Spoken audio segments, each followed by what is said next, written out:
Ha!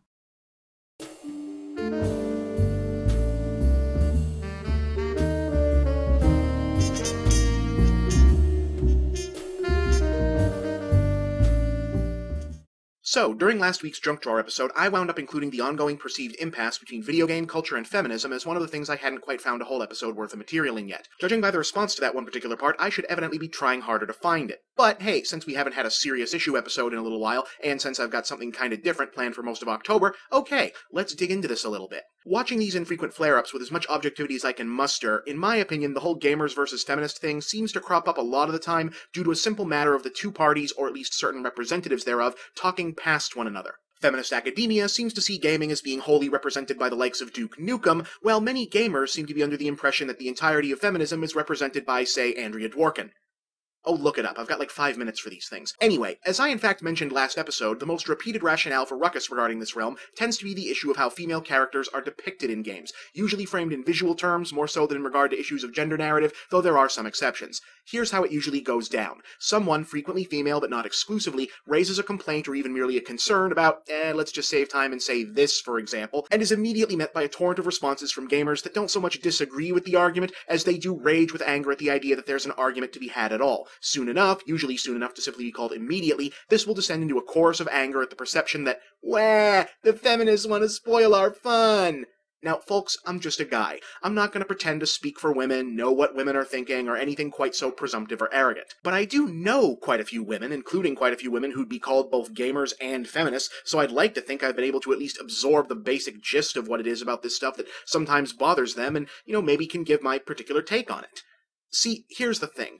I don't know any women, gamers or otherwise, who are against sex, sexuality, sex-positive characters, or sexy costumes. Now, plenty of them are against the fact that sexy in a rigidly conventional heteronormative sense is the only design option allowed for female characters, as opposed to the vastly greater diversity available for male characters, but that's a separate discussion that everyone should be upset about and that we'll have to come back to another time. When I stop to listen to the actual complaints, what I'm hearing is less about skimpy outfits and more about the way they're worn. Or not worn, as the case may be. See, in a predominantly visual medium like video games, see also comics, paintings, animation, whatever, characters are often asked to communicate their immediate feelings and/or overall personality by the way they comport themselves. Poses, especially default stances or hero poses, become incredibly important, or at least they do for characters who are men.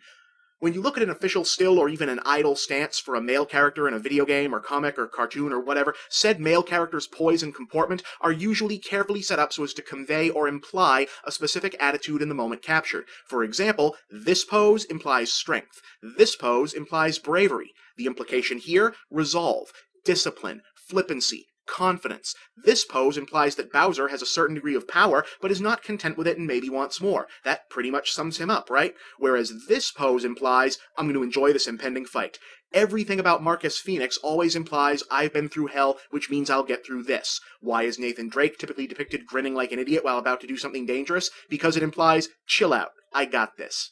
Women in games, however, tend to pose or be posed a little differently. While the men get lots of poses with lots of different implications, the quote-unquote sexy ladies of games get poses that all have the same implication. Namely, the implication that there is a full-length mirror somewhere just outside the frame and they are checking themselves out. Or rather, that would be the implication if we didn't all know what was actually going on. They aren't posing in such a way as to reveal anything about their character, they're posing that way to break the fourth wall and put on a peep show for a presumably male audience. I mean, let's face it, you can get a pretty good idea about who Torneko Taloon is supposed to be personality and disposition-wise just by looking at him, but if you know anything about Mai Shiranui, it's because you looked it up.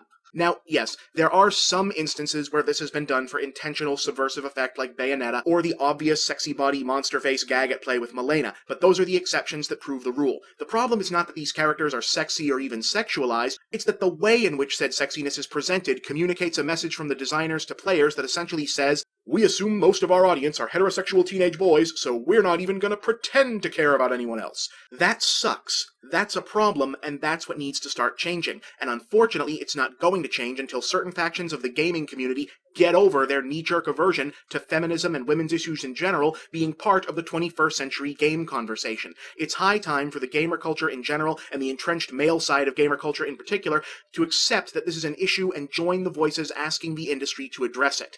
I'm Bob, and that's the big picture.